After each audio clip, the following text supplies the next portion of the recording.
From inside a Point, this screen, you're going to click on the Import from Zip/Webcaster button that is over on that left menu bar. And this is going to bring the application in. If you haven't entered your ID and password for Zip, you will need to do that before you can import any applications. That can be found under your Utilities menu bar, Zip Webcaster Preferences.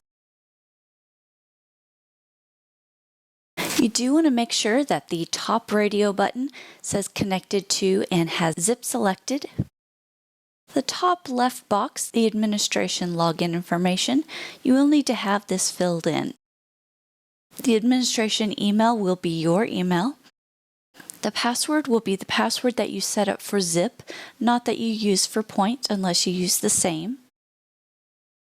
Your website ID for Zip. If you don't know this number, you can ask your Zip admin. And then finally, your website address for Zip. This is the link that you've sent out to your borrower to start that application. It's usually going to be your first and last name, .zipforhome.com. But you can check with your Zip admin and they'll let you know. Below that is our download instructions. This is where we want the file to go once we've put it into our Point system. You'll have a defaulted destination folder. This will most likely be your first data folder in your list. If you don't want that data folder, you can always select the drop-down and pick the folder you do wish that file to go to. Below that is your naming options. If you have Point auto file naming set up already, you may want to select that option. If you don't, you can either go with the Zip's auto file naming that it has, or you can select the manual naming and it will allow you to name it as you import it. The bottommost option here is the file type. So what side of Point do you want to put it on? Do you want to put it on your prospect side or the borrower side? We always recommend using the borrower side as it is the most up-to-date side of Point.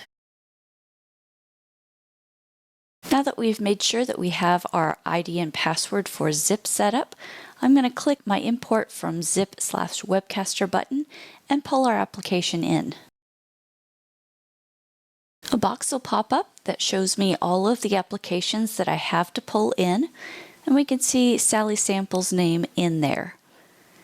It is going to duplicate the information that is set in our defaults that we just went over in that screen, the destination folder, the naming, and the file type.